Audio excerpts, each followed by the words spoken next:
निर्मला अपने तीनों बच्चों, 2 बेटियों और बेटे के साथ बड़े शहर यानी कि राज्य की राजधानी में शिफ्ट हो गई थी। निर्मला के पति का सरकारी नौकरी के कारण एक शहर से दूसरे शहर में स्थानांतरण होता रहता था। जब बच्चे छोटे थे तब निर्मला भी पति के साथ एक जगह से दूसरी जगह जाती थी। नई जगह पर किराए का घर ढूंढो, सब कुछ सेट करो, नया सर्किल बनाओ, लोगों से मेल जोल बढ़ाओ और एक दिन फिर फुर से उड़ जाओ। अब बच्चियां बड़ी कक्षाओं में आ गई थीं। अच्छे से पढ़ लिख सकें इसलिए निर्मला एक ही जगह पर रहना चाहती थी। निर्मला के सास ससुर गांव में निर्मला के साथ ही रहते थे, लेकिन जब निर्मला बच्चों की पढ़ाई के कारण नए शहर में शिफ्ट हो रही थी तब सास ससुर को चाची सास ससुर के भड़का दिया और उन्होंने अपने बड़े बेटे और निर्मला के साथ जाने से 2 टूक शब्द में इनकार कर दिया था। मम्मी जी, बाऊ जी, अगर कोई हारी बीमारी हो तो आपको कौन देखेगा? बच्चों के खातिर जाना पड़ रहा है। अगर हमारे साथ नहीं जाना तो देवर जी के पास जाकर रहो। ऐसे अकेले गांव में रहोगे तो पूरे गांव में हमारी बदनामी होगी, निर्मला ने कहा। लेकिन निर्मला के सास ससुर टस से मस नहीं हुए। निर्मला और उसके पति दोनों ने खूब हाथ पैर जोड़े, लेकिन वह नहीं माने।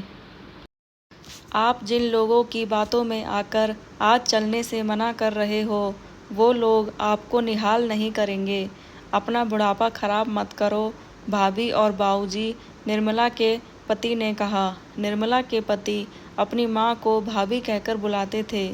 अपने चाचा को देख सुनकर उन्होंने भाभी बोलना शुरू किया होगा और फिर बाद में किसी ने उन्हें टोका नहीं और यह आदत ही बन गई थी।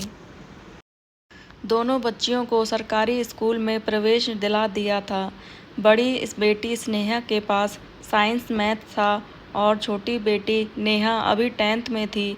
दोनों बच्चियों को कोचिंग में प्रवेश दिलवा दिया था।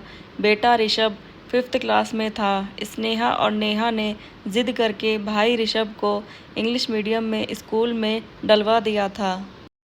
मम्मी, अब कंपटीशन लगातार बढ़ रहा है, ऋषभ को इंग्लिश मीडियम में ही डालेंगे, बड़ी बेटी स्नेहा ने कह दिया था। स्नेहा अब काफ़ी समझदार हो चली थी। निर्मला और उसके पति को भी स्नेहा की बात जच गई थी। वैसे भी घर परिवार की बड़ी जिम्मेदारियों से अब निर्मला और उसके पति मुक्त हो गए थे। सभी देवर नंदों की शादी हो चुकी थी और अब शहर में रहने के लिए बिना पैसे 1 पैसे का कर्ज लिए सिर पर छत हो गई थी। निर्मला और उसके पति ने घर के निर्माण से पहले ही यह निर्णय कर लिया था कि घर की एक ईंट भी उधार के पैसे से नहीं लगाएंगे। जैसे ही पास के पैसे खत्म होंगे वैसे ही घर का काम रोक देंगे। निर्मला और उसके पति जानते थे कि अब बच्चियों के खर्चे बढ़ जाएंगे, उच्च शिक्षा के लिए ज़्यादा पैसों की ज़रूरत होगी। निर्मला ने घर खर्च में मदद करने के लिए पेइंग गेस्ट रखने का निश्चय किया।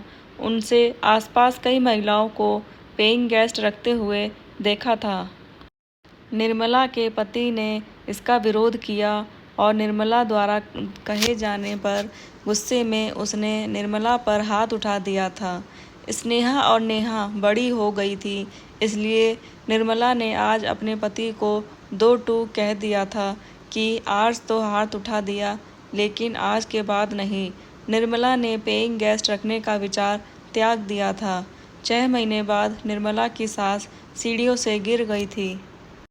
देखने दिखाने वाला कोई नहीं था। निर्मला के पति छुट्टी लेकर आए और किराए की गाड़ी लेकर उन्हें गांव लेने गए। दोनों सास ससुर अब उनके बेटे के साथ आ गए थे। छोटे ही नहीं, बड़े भी कई बार बड़ी गलतियां करते हैं। निर्मला की सासू माँ की हाथ की हड्डी टूट गई थी। उनके हाथ में प्लास्टर चढ़ गया था। उधर एक दिन निर्मला के ससुर जी को हार्ट अटैक आया। उन्हें तुरंत हॉस्पिटल ले जाना पड़ा और उनका ऑपरेशन हुआ। निर्मला के ऊपर सारी जिम्मेदारी आ गई थी। निर्मला की नंदे मेहमान की तरह एक एक दिन आकर अपने मम्मी पापा को देखकर चली गई थी। सहयोग करना तो दूर की बात, निर्मला को 2 बातें सुना और गई थी। सबसे बड़ी ननंद बोली कि भाभी को दिन में कम से कम 2 बार दूध देना, बाबूजी को एप्पल तो मंगाकर दे दिया करो। दूसरी वाली बोली कि निर्मला, बाबूजी के पैरों में अच्छे से तेल लगाकर मालिश किया करो। सबसे छोटी भी कहाँ पीछे रहने वाली थी। उसने कहा कि निर्मला भाभी, बाबूजी की रोटी पर अच्छे से घी लगाया करो, बुजुर्ग आदमी को मुलायम रोटी चाहिए होती है। दीदी, जो हम खाते हैं वही हम सब कुछ मम्मी जी और बाबूजी को खिलाते हैं। बाबूजी दिल के मरीज, यही तो घी तो कैसे खिलाऊं। निर्मला इतना सा कहकर अपनी रसोई में चली गई थी। निर्मला खाना बनाती जा रही थी और उसके आंसू झड़ते जा रहे थे। तन मन और धन से सबके लिए किया और करती ही जा रही है, फिर भी उसे ज़रा भी यश नहीं, बल्कि सब उसे ज्ञान ही देने चले आते हैं। बीच वाली दीदी की तो आर्थिक स्थिति अच्छी ही है, खुद ही बाबूजी को लिए आज कुछ फल ले आती। ऊपर वाला सब देखता है। निर्मला के आंसू बदस्तूर जारी थे। देवर और देवरानी का तो वैसे ही कोई सहारा नहीं था। निर्मला और निर्मला के पति को अपने परिवार से न आर्थिक सहायता मिली और ना ही भावनात्मक सहयोग। संयुक्त परिवार में जो ज़्यादा जिम्मेदारी उठाता है, उसी पर जिम्मेदारियां डाल दी जाती हैं। निर्मला की तपस्या जारी थी। उसे लगता था कि उसके अच्छे कर्मों का फल उसके बच्चों को ज़रूर मिलेगा। निर्मला के सास ससुर ठीक होने लग गए थे, लेकिन वृद्धावस्था में कुछ न कुछ तो चलता ही रहता है। निर्मला उनकी अच्छे से देखभाल कर रही थी। निर्मला के पति भी अपनी नौकरी पर लौट गए थे। निर्मला की एक पड़ोसन अपने पति के पास शिफ्ट हो रही थी, क्योंकि उनके पति मधुमेह से पीड़ित थे, अतः उन्हें खाने पीने की बड़ी दिक्कत थी। उन्होंने निर्मला से निवेदन किया कि आप मेरे दोनों बेटों को 2 समय का खाना खिला देना। आप जो अपने लिए बनाओ वही उन्हें खिला देना। आप मान जाओगे तो मैं बेफिक्र होकर चली जाऊंगी। जितने पैसे टिफ़िन वाले को देते उतने ही आपको दे देंगे, लेकिन आपका हाथ का खाना, घर का खाना तो माँ का खाना होगा। निर्मला ने उन्हें हाँ कह दिया था और पहले 2 टिफ़िन के साथ निर्मला ने अपना टिफ़िन सेंटर शुरू कर लिया। निर्मला ने अपने पति को फ़ोन पर बता दिया था। वहाँ नहीं होने और निर्मला के बदले रूप के कारण निर्मला के पति ने कुछ नहीं कहा। इस टिफ़िन सेंटर से होने वाली आय ने घर खर्च चलाने में बड़ा सहयोग दिया। निर्मला की बड़ी बेटी स्नेहा बॉर्नविटा डालकर ही दूध पीती थी। निर्मला हमेशा राशन में एक बॉर्नविटा का डिब्बा भी मंगवाती थी। वैसे कहे ना कैसे कतर ब्योत करके एक डिब्बा बॉर्नविटा तो मंगवा ही लेती थी। निर्मला ने अपनी छोटी बेटी को साइंस बायो दिलवाया। वह उसे डॉक्टर बनाने का निर्णय बहुत पहले ही ले चुकी थी। निर्मला की बड़ी बेटी ने 12th के साथ ही राज्य द्वारा आयोजित की जाने वाली इंजीनियरिंग प्रवेश परीक्षा पास कर ली और इंजीनियरिंग कॉलेज में एडमिशन ले लिया था। तब तक कंबाइंड एग्ज़ाम शुरू नहीं हुए थे। सभी राज्यों की अलग अलग प्रवेश परीक्षा होती थी। कुछ बच्चे तो हर राज्य के लिए फॉर्म भरते थे। राज्य में बेटी को ले जाकर एग्ज़ाम की नहीं दिला सकते थे, इसलिए स्नेहा ने IIT, JEE और अपने राज्य की प्रवेश परीक्षा का फॉर्म भरा था। बिना तैयारी के तो IIT में चयन होने का सवाल ही नहीं उठता था। नेहा ने मेडिकल प्रवेश परीक्षा की तैयारी शुरू कर दी थी। 2 बार प्रयास करने के बाद अंतिम रूप से उसका चयन हो गया था। बेटियों की उच्च शिक्षा के लिए फीस, किताबें आदि के लिए निर्मला ने टिफ़िन सेंटर से बड़ी मदद हुई थी। अरे भाभी, यह बॉर्नविटा कौन पीता है? एक दिन घर पर आई हुई निर्मला की ननंद ने उससे कहा। अरे दीदी, स्नेहा पीती है। बिना बॉर्नविटा के वह दूध नहीं पीती, इसलिए उसके लिए जाकर रखती हूँ। निर्मला ने अपनी ननंद से कहा। भाभी, स्नेहा 20 साल की हो गई है। कुछ साल बाद आप उसकी शादी करोगे। ससुराल में कौन बॉर्नविटा पिलाएगा? क्यों बेटी की आदतें बिगाड़ रही हो? बॉर्नविटा लाना बंद कर दो।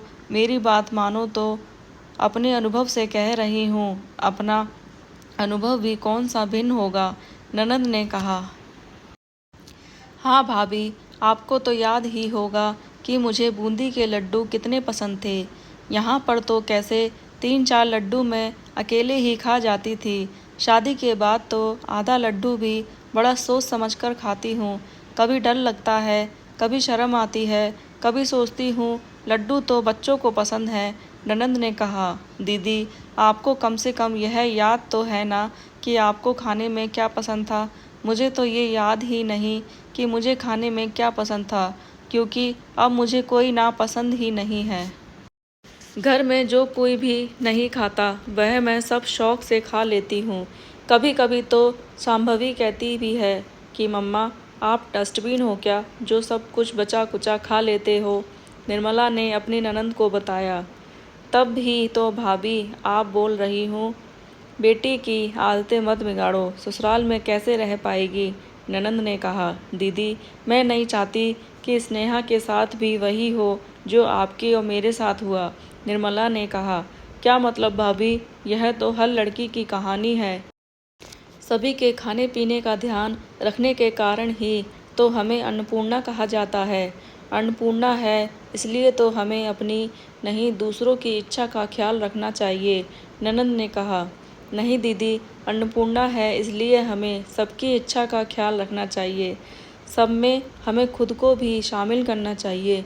जो गलतियां हमने की वह गलती मैं स्नेहा को नहीं करने दूंगी। इसलिए स्नेहा के लिए बॉर्नविटा लाना बंद नहीं करूंगी, बल्कि उसे इस काबिल बनाऊंगी कि वह जब तक बॉर्नविटा पीना चाहे पी सके, निर्मला ने कहा। आप सही कह रही हो भाभी, तब ननद ने कहा था। आज सही में स्नेहा अपनी ही नहीं, अपनी मम्मी की ख्वाहिश भी पूरी कर सकती है। अपनी साड़ी की तरफ देखते हुए निर्मला मुस्कुरा रही थी। अच्छे से सेटल होने के बाद बच्चे निर्मला को टिफ़िन सेंटर के लिए हेल्पर रखने के लिए फोर्स कर रहे थे। वह हेल्पर नहीं रखना चाहती थी, इसलिए उसने अपना टिफ़िन सेंटर ही बंद कर दिया था। जब निर्मला को पैसे की ज़्यादा परेशानी थी, अपनी अधूरी ख्वाहिशों को वक्त देने के लिए उसने टिफ़िन सेंटर बंद करना बेहतर ही लगा था। वह अब अपने संगीत के शौक़ को पूरा करना चाहती थी।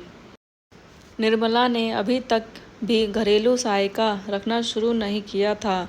एक तो उसे किसी का काम पसंद नहीं आता था और दूसरा उसका मानना था कि जब तक हाथ पैर चलते हैं तब तक दूसरे पर क्यों निर्भर रहा जाए। बच्चे और रमेश सभी कहते रहते कि एक घरेलू सहायिका रख लो, लेकिन निर्मला नहीं मानती है। आसपास के सभी पड़ोसी निर्मला की मेहनत स्वभाव के कारण उसकी प्रशंसा करते हैं।